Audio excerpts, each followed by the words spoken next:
Assalamualaikum warahmatullahi wabarakatuh. Apa kabar Bapak dan Ibu sekalian? Semoga sehat selalu ya.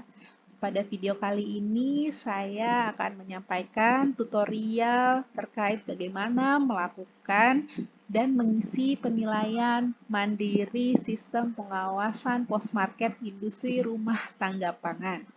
Baik, untuk memulai melakukan pengisian penilaian, kita bisa mengakses link bit.ly, yaitu bit.ly/PM WASI-RTP 2021. Pada link tersebut, Bapak dan Ibu akan mendapatkan 3 folder. Folder yang pertama yaitu folder pedoman dan materi sosialisasi. Bagi Bapak dan Ibu yang belum berkesempatan untuk mengikuti kegiatan sosialisasi yang telah diadakan pada tanggal 31 Mei 2021 lalu, Bapak dan Ibu bisa mempelajari bagaimana dan apa itu penilaian mandiri pengawasan post-market sarana industri rumah tangga pangan. Perlu kami sampaikan kembali bahwa pelaksanaan penilaian mandiri ini merupakan amanah dari Inpres 3 tahun 2017 serta untuk pengukuran indikator target dalam Rencana Pembangunan Jangka Menengah Nasional atau RPJMN sebagai kabupaten kota yang melaksanakan pengawasan keamanan pangan sesuai standar atau MSPK. Dalam pelaksanaan penilaian mandiri ini terdiri dari beberapa tahapan. Tahapan yang pertama adalah tahapan pelaksanaan penilaian mandiri itu sendiri yang dilaksanakan oleh Dinas Kesehatan Kabupaten Kota pada periode 1 Juli sampai dengan 30 Agustus 2021.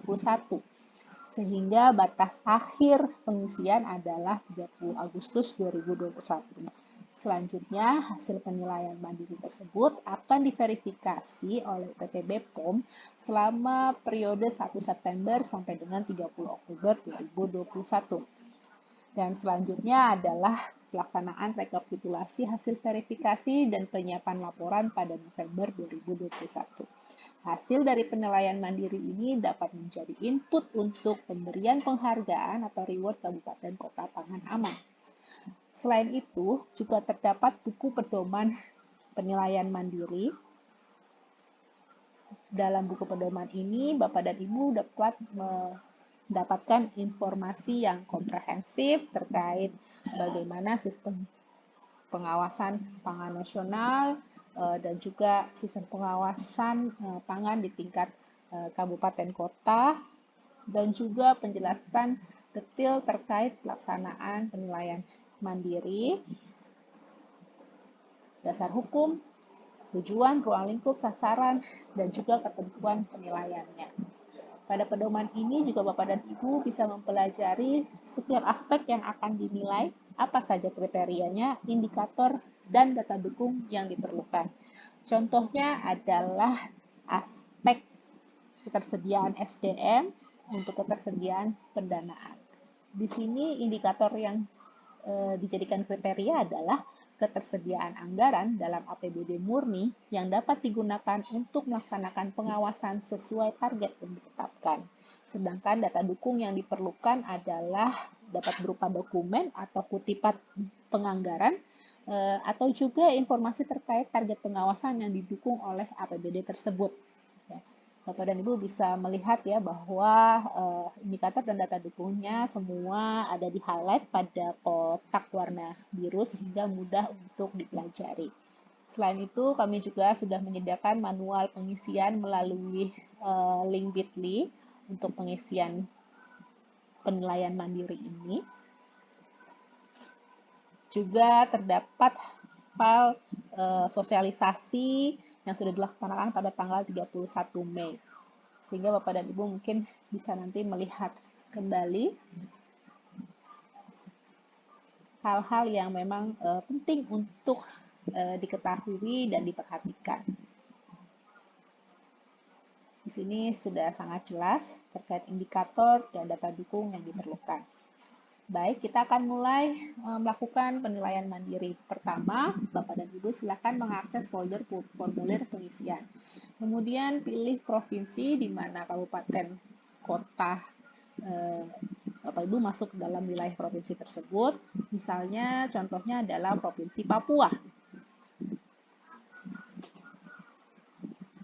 Pada file Excel yang ada di link ini, ada formulir yang merupakan master data dan ini tidak boleh diisi. Sehingga Bapak dan Ibu silahkan duplicate sheet dengan cara menunjukkan kursor pada tab di bawah, kemudian klik kanan dan klik duplicate. Otomatis akan muncul sheet baru, sudah ada formulir yang siap diisi. Dan jangan lupa melakukan rename. Saya akan rename, contohnya adalah di sini Kota Jayapura. Kemudian kita bisa lanjutkan mengisi profil, mulai dari nama kabupaten kota, nama instansi, alamat, email, nomor telepon, website atau akun sosial media, jumlah penduduk, jumlah sarana IRTP, jumlah DFI PKP aktif, ketersediaan lab uji, dan status akreditasi lab uji. Setelah diisi lengkap, kita akan mulai mengisi formulir intinya. Yang pertama adalah untuk aspek sumber daya. A1 yaitu ketersediaan alokasi pendanaan atau anggaran untuk pelaksanaan pemeriksaan IRTP. Bapak dan Ibu bisa memilih salah satu dari kriteria yang sudah ditetapkan. Apabila kabupaten kota dan Bapak Ibu itu tidak tersedia alokasi pendanaan untuk digunakan dalam kegiatan pemeriksaan yang bersumber dari APBD, maka skor yang diisi di sini adalah nilainya 0. Sedangkan apabila tersedia alokasi pendanaan dari APBD namun tidak mencukupi untuk pemenuhan target, maka skornya dapat diisi nilai 1. Dan apabila alokasi pendanaan dari APBD tersedia dan juga mencukupi untuk pemenuhan target, maka dapat diisi skor di sini dengan nilai 2. Gitu. Sehingga kriteria yang dipilih di sini betul-betul menggambarkan kondisi yang ada di kabupaten kota Bapak Ibu sekalian. Saya akan coba contohkan misalnya di sini diberi skor 1 karena tersedia alokasi pendanaan dari APBD namun belum mencukupi. Kemudian pada kolom data dukung, Bapak dan Ibu bisa menuliskan judul file yang akan di-upload sebagai data dukung. Misalnya file yang sudah saya siapkan berjudul sumber daya A1. Adapun kolom yang di paling kanan ini tidak perlu diisi karena akan diisi oleh UPT BPOM. Kemudian Bapak dan Ibu bisa melanjutkan ke poin selanjutnya yaitu poin A2. Saya akan coba simulasikan saja secara cepat.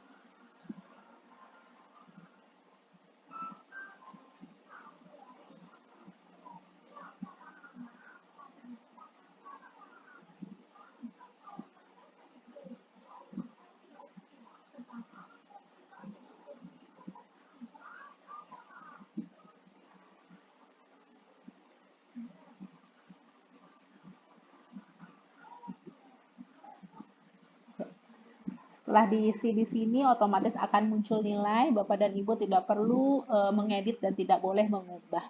Jangan lupa nanti setiap kali mengisi skor, itu juga mengisi data dukung di sini dengan judul file yang akan disertakan sebagai data dukung. Kemudian juga silakan mengisi identitas pelaksana penilaian mandiri. Apabila penilaian mandiri ini dilaksanakan dalam tim sehingga terdapat beberapa orang, silakan mengisi setiap anggota tim yang terlibat. Bapak dan Ibu bisa melihat ketika di sini nilainya 65, maka di sini masuk ke dalam kriteria cukup, yaitu kapasitas dan kompetensi pengawasan perlu ditingkatkan untuk membangun sistem pengawasan IRTP. Ya. Hanya segini saja Bapak dan Ibu, ini cukup mudah ya, tidak sulit sama sekali. Saya akan hapus ya karena ini merupakan simulasi supaya tidak nanti terbawa dalam pengisian selanjutnya. Kemudian kita akan beralih pada pengisian data dukung. Untuk mengisi data dukung, tadi bisa klik folder data dukung, kemudian pilih provinsi, kemudian pilih aspek yang akan disertakan data dukungnya. Di sini saya pilih yang pertama sumber daya dan A1 persediaan alokasi. Di sini Bapak Ibu perlu membuat folder terlebih dahulu ya. Foldernya nanti diberi judul, nama, kabupaten kota. Setelah itu nanti di-upload file yang menjadi data dukung. Di sini file yang saya upload adalah berjudul Jayapura underscore sumber daya, sehingga ini akan mempermudah untuk ketertelusuran data dukung dan juga pelaksanaan verifikasi. Ya. Kemudian Bapak dan Ibu bisa lanjutkan untuk aspek selanjutnya, aspek ketersediaan DFI. Ya di sini masih kosong ya, jadi nanti seperti semula di aspek A1 perlu dibuat dulu folder berjudul nama kabupaten kota. Kemudian baru diisi atau di-upload data dukung yang disertakan. Ya. Ini cukup mudah dan sama sekali tidak sulit ya Bapak dan Ibu. Kemudian bisa melanjutkan ke setiap aspek yang lain sampai dengan aspek D, peningkatan kerjasama. Di sini ada D1, D2, silakan nanti di-upload masing-masing data dukung dari setiap aspek.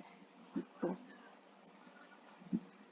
Ya, sekian saja tutorial dari saya. Semoga bisa membantu Bapak dan Ibu sekalian dalam melakukan penilaian mandiri sistem pengawasan pos market industri rumah tangga pangan.